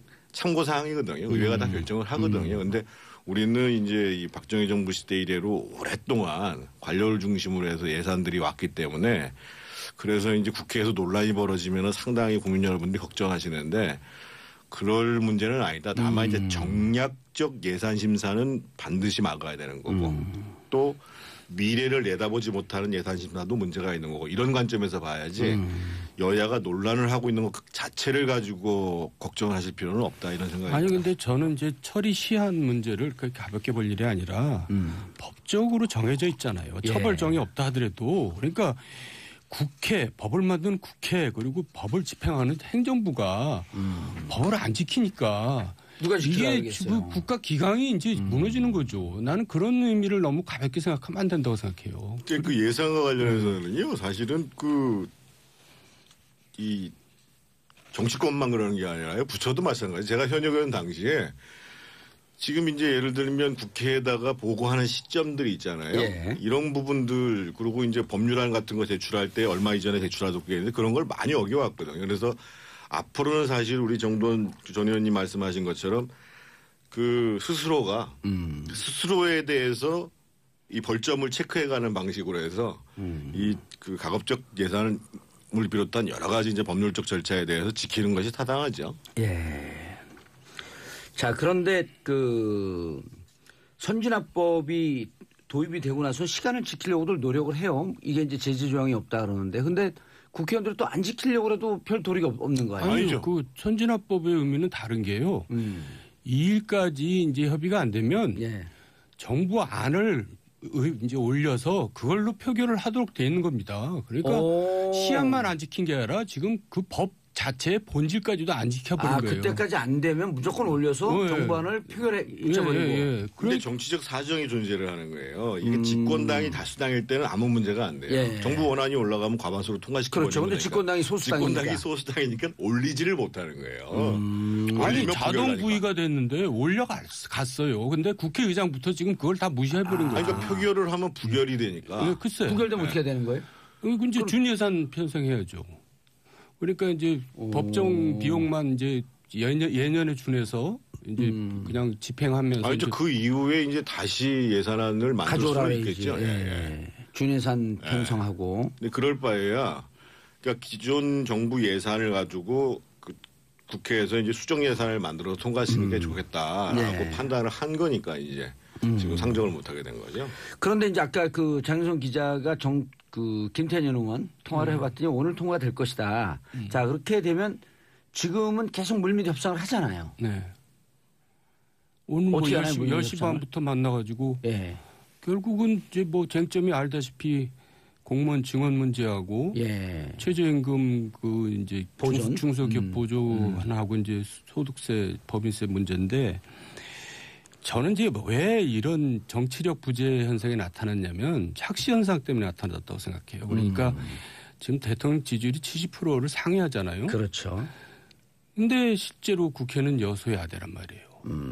거기서 착시 현상이 일어나는 거예요. 그러니까 이제 우리 대통령 지지율이 높으니까 이제 니네들이 통과 안 시키고 발목 잡으면 니네들이 손해일 것이다. 이제 이렇게 생각하고 정부는 생각하고 있고. 너무 편하게 생각한 게 아닌가. 근데 지금 국민들 뭐 이렇게 여론 보면 다 니네들 양쪽 다 잘못이라고 생각하지 뭐 한쪽이 특별히 잘못이라고 생각하는 것 같지는 않고 어쨌든 지금 저 보니까는 이제 자유한국당 갖고는 도저히 안 되니까 이제 국민당을 좀 이제 끌어들이려고 하는 것 같아요. 그래서 이제 국민당만 끌어들여도 이제 과문사가 넘으니까 그래가지고 일단 방향을 바꾼 것 같은데요. 자유한국당은 포기하고 국민당을 이제 어떻게든지 설득시키겠다. 그래서 얼마 전에 KTX 그 노선도 송정 이제 목포 노선을 신설해야 되는데 그거를 이제 무한공항으로 거쳐서 가도록 그 1조가 넘는 예산을 갖다가 이제 그냥 정치적으로 이제 딱 타결을 해버린 거죠. 그러니까 비판 소리 많던데 무한공항 뭐 완전 1조가 아니라요. 그러니까 이제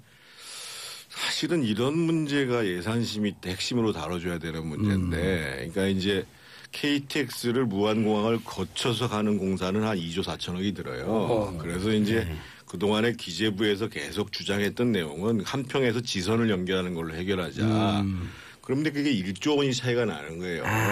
그래서 이제 한평에서 지선으로 연결하면 한 1조 4천억이면 되는데 그렇죠. 직접 가게 되면 2조 4천억 2조 4천억 정도 1조 원의 차이가 생기는 거거든요. 그래서 이제 그동안에 계속 논란거리였었어요. 이게. 근데 이번에 이제 민주당, 국민의당 할 거 없이 이 문제에 대해서는 가자 이렇게 된 거고 자유한국당도 이제 국민의당 눈치를 봐야 되니까 더 얘기를 안 하고 있는 이런 양상인 거고요. 저는 뭐 예산안 타결될 거라고 봐요. 지금 남아있는 문제가 지금 이제 공무원 증언과 관련해서 지금 정부에서는 처음에 이제 12,000명 얘기했다가 민주당이 15,500명까지 내려왔거든요. 15,000명까지. 그리고 이제 자유한국당은 7,000명 얘기했는데 7,000명은 평균적으로 보통 1년에 6,000명 내지 7,000명 정도 증언을 합니다. 순종하는 부분이. 거기에 중간 지점에 국민의당이 9,000명 이렇게 딱 찍었거든요. 그래서 아마 그 적정 숫자를 합의를 볼 건데 제가 사실은 걱정하는 건 뭐냐면 이렇게 공무원 증언 지금 이제 그 문재인 정부 임기 동안에 대략 한 17만 4천 명 정도 증언을 시키겠다고 얘기를 했는데 그래서 국회에서 이거에 대해서 향후에 추계를 가져오라고 그랬더니만 이제 처음에는 이제 한 6개월 걸린다고 그랬다가 발표한 내용이 한 18조 6천억 원이에요. 5년간 들어가는 돈이. 그리고 근데 국회 예정처에서는 28조 원 들어간다, 28조 5천억 들어간다 이렇게 얘기를 한 10조가 차이 나는 거예요. 그래서 그걸 가지고 또 자유한국당이 향후 30년을 추계하니까 327조가 나오는 거예요. 이건 5년 추계로 지금 말씀을. 대한민국이 OECD 국가 중에서 그래도 경제가 잘 나간다는 국가에서 예산 추계를 하나 제대로 못하는 것이 정말 큰 문제이고 추계를 못하는 게 아니라 정부에서 내놓지를 못하는 자기들 거죠. 마음대로 하는 거죠. 그래서 이제 저는 이제 적정 숫자에서 이제 타협을 보는데 앞으로 더 중요한 문제는 적어도 이런 문제에 대해서는 예산 추계를 정확히 하고 그것을 근거로 해서 어느 정도 증언하는 것이 좋은 것인가라는 합의를 보는 게 정치죠. 아니 설득력이 있어요. 지난번에 그 금요일날 여의도 UFC 때도 그 최명길 의원이 국민의당 의원이 아니 추계를 가져오라는데 왜 추계를 못 가져오냐. 근데 저도 사실 잘 납득이 안 됐거든요. 왜 못 가져오는 거예요, 추계를? 가져오면은 너무 액수가 크니까 이제 명분이 떨어지니까 그러는 거죠. 그러니까 지금 자유한국당에서 공무원 정원 문제에 대해서 반대하는 것은 발목 잡기가 아니라 실은 자유한국당 보수당으로서의 입장을 사실 당당하게 이제 펼치는 부분이 있어요. 왜냐하면 많은 국민들은 거의 가장 쉬운 일자리 만드는 게 공무원 일자리잖아요. 근데 돈이 너무 많이 들어가잖아요. 그리고 그거는 이 정부가 부담하는 게 아니라 다음 세대들이 다 뭐 300조 이상을 부담하거든요. 그러니까 이제 그런 작은 정부를 만들어야 된다. 그리고 책임 행정을 해야 된다는 그런 보수당의 입장에서 그거에 대해서 이제 주장을 하는 거지. 그걸 꼭 발목 잡기라고 볼 필요는 없다고 생각해요. 그런데 이제 예산할 때 보면 결국은 큰 줄기에서 12,000명이나 9,000명이냐 막 이렇게 그 논의가 되고 있는데 그러다가 예산이 딱 통과된 걸 보면 협상 대표단 지역 예산이 잔뜩 늘어나서 서로 짬짬해갖고 짜오하는 경우가 있거든요. 그건 또 별개 얘기죠. 그러니까 예산 이제 과정, 예산 투쟁이라는 게 일종의 고도의 정치 행위들이거든요. 그러니까 이제 예산 편성부터 이제 각종 로비가 들어갑니다. 정부 예산 편성할 때 각 부처 로비가 들어가고 또 거기에 이제 의원들 로비가 들어가고. 근데 그거는 어떻게 보면 자유 경쟁이에요. 서로 자기가 주장하는 이제 지역이라든가 어떤 사업에 대해서 우선순위를 높여서 그걸 따내는 게 각자의 능력이고 또 그게 자유 경쟁인데요.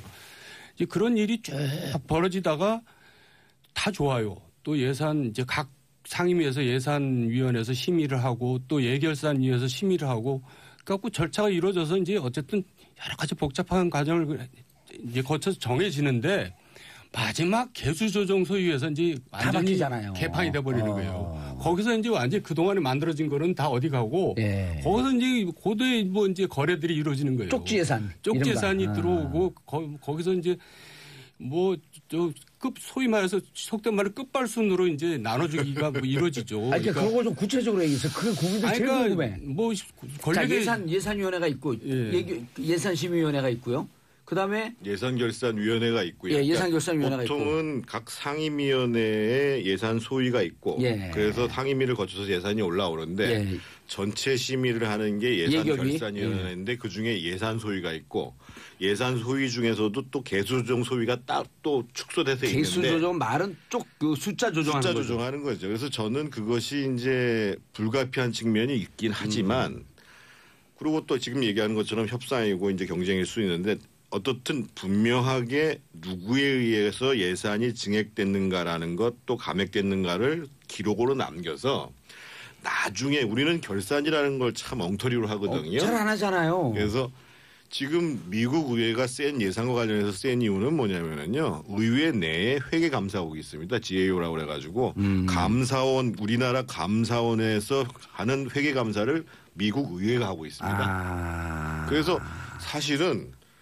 국회도 그 예산을 심의해서 결정한 거에 대해서 책임을 져야 돼요.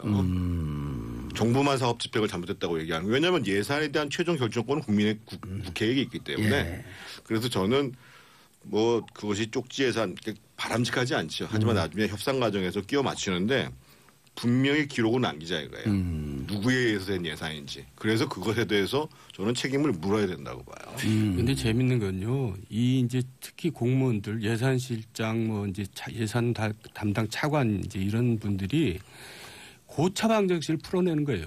그러니까 정부의 이제 실세부터 시작해서 원내대표 또 예산결산위원회 위원들 설명을 복잡하게 해요 일단. 저 개수조정소위원부터 해서 예산결산위원들 또 기재위원들 뭐 다 고려를 해야 되거든요.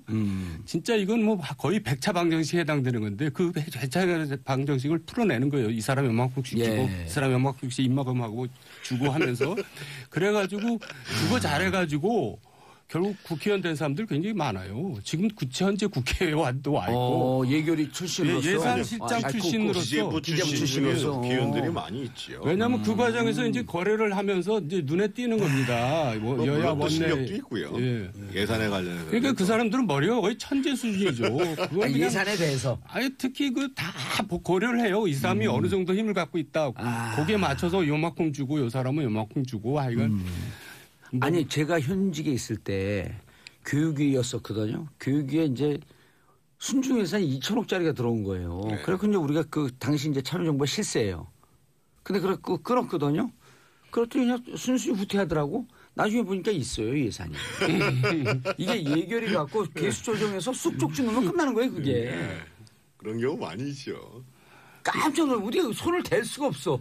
그러니까 예산 작업 다 끝난 다음에 이제 그걸 펼쳐보면 옛날 형님 예산 뭐 맞아요. 수천억 나오고 뭐 이렇게 각 당 이제 원내대표 예산 뭐 몇백억 나오고 쭉 나옵니다. 그러니까 각 부처에서 예를 들면 예산 실장을 맡고 있는 사람, 예산을 담당하고 있는 그 이상 사람들은 사실은 그냥 관료가 아니라 정치를 하는 관료여야 하는 게 또 맞죠. 자, 그런데 지금 이제 우리 정치조의 비판 문자가 쏟아져 들어오는 것도 뭐냐면 국회의원 세비를 뭐 한 2, 3%인가 올렸어요. 그리고 보좌진 한 명 지원했는데 그래서 지난 여의도 UFC 시간 때 물어봤더니 그 인턴 2명인데 인턴 2명 중에 1명을 정규직으로 전환했다. 100만 원짜리 인턴을. 그러고 설명을 해요. 그러면서 다들 이건 적법하고 합리적인 겁니다. 이렇게 얘기하거든요. 어떻게 보세요, 이거는? 일단 그 세비하고 인턴 문제를 좀 나누어서 봐야 되는데 저는 세비 문제 관련해서는 참 지금 국회의원들이 소탐 대실했다. 그러니까 지금 사실은 월 17만 원 올라가는 거예요. 1년 따지면 204만 원 올라가는데 그거를 지금 상황에서 올린다? 욕먹는 돈이 훨씬 크다는 거죠. 그게 바보 같은 짓이고 또 한 가지 제가 안타까운 건 뭐냐면 그 유명한 이 케사르가 이제 암살되면서 이제 브루투스 너마저 그랬잖아요. 제가 이번에 꼭 드리고 싶은 말이 정의당 너마저. 그 세비 올리는데 왜 정의당이 얘기 안 하냔 말이에요. 그러니까 이미 이제 그 새누리당이 그 세비를 4년간 동결하겠다고 해서 민주당이 동의를 했거든요. 예. 국민의당은 그 당시에 어떻게 했냐면 공약사항이 25% 감액하고 전체 고위공직자 다 그 연봉 상한선 정하자 이렇게 얘기했단 말이에요. 제일 세게 얘기했네요. 제일 세게 시키죠. 그리고 이제 정의당에서는 어떤 방안을 가지고 나왔냐면 최저임금의 5배를 올라가면 안 된다. 이게 공약이었고 더더군다나 작년에 이제 그 노회찬 대표가 그 비교섭단체 국회 연설할 때 세비 절반으로 삭감하자 이렇게 나왔었어요. 그런데 지금 이제 이런 상황이 벌어지고 있는 거에 대해서 국회의원 스스로 중에 누가 이제 얘기하는 사람이 없다는 거죠.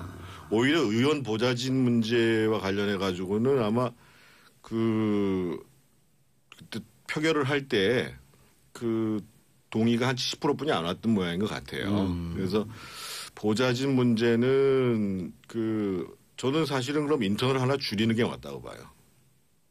2명이었다. 2명이었던 거를 줄이고. 그러면 200 정도 되니까. 8급을 이제 정직원으로 해가지고 제대로 일하고. 제가 실제로 그 의원 할 때 인턴을 쓸 때 인턴이 처음에 100만 원에서 나중에 120만 원으로 올라왔어요. 그때 하나 인턴 쓰도록 돼 있었거든요.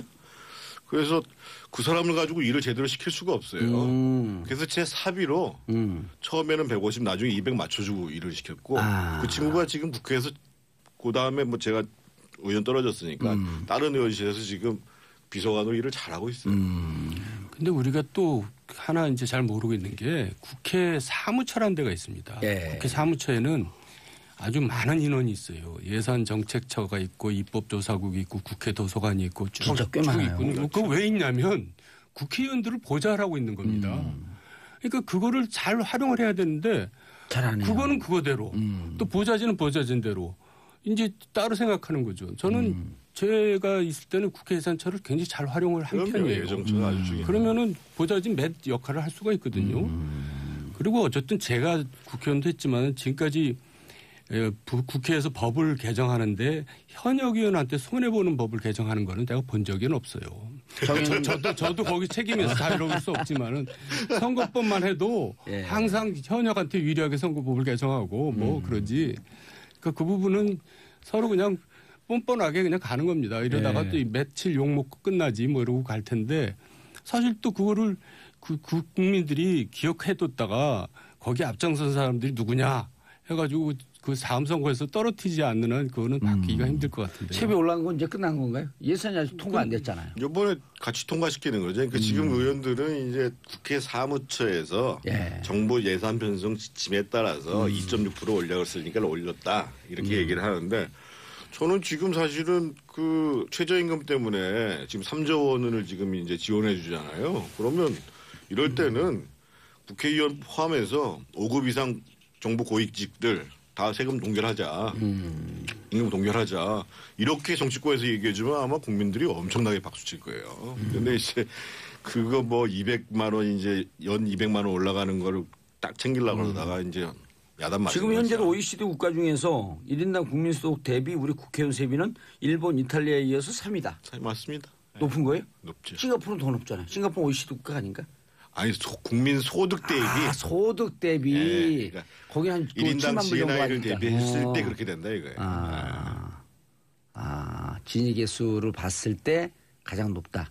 3위 근데 국가. 또 이제 대기업하고 비교해 보면 또 그렇게 높은 건 또 높은 건 아니에요. 아니에요. 네, 대기업의 한 부장급 정도 되겠죠. 알겠습니다. 샵 1035-0252님 이 시간 너무 기대되는 시간이에요. 우리 정두원 정태원 의원의 정치 해석 너무 좋아요. 자 그런데 끝났어요. 회고 진짜 끝날 빨리 때마다 가네요. 예. 두 분 인사하시고요. 네, 수고하셨습니다. 예. 또 저는 뵙겠습니다. 내일 다시 10시 5분에 돌아오겠습니다. 땡큐.